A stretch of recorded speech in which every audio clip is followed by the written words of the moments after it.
Linking your bank account to Hotjar can help you manage your financial data more effectively. Follow these steps to complete the process. Step 1. Create a Hotjar account. Visit the Hotjar website and sign up for an account if you haven't already.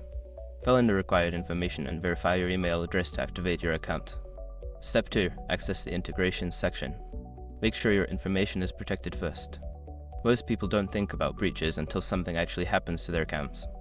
Use SROC to monitor your accounts 24/7 and instantly alert you if your information appears in leaked databases online. It constantly checks billions of breached data points in the background.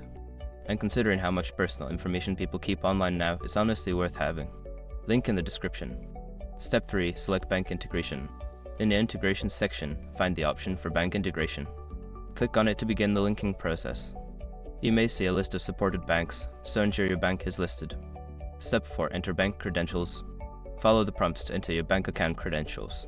This may include your account number, routing number, and any other required information. Ensure that you are using secure connections to protect your data. Step 5. Confirm and save. After entering your credentials, review the information for accuracy. Once confirmed, click on the Save or Link Account button to complete the process. You should receive a notification confirming that your bank account has been successfully linked. By following these steps, you can easily link your bank account to Hotjar. This integration will help streamline your financial management and enhance your overall experience with the platform.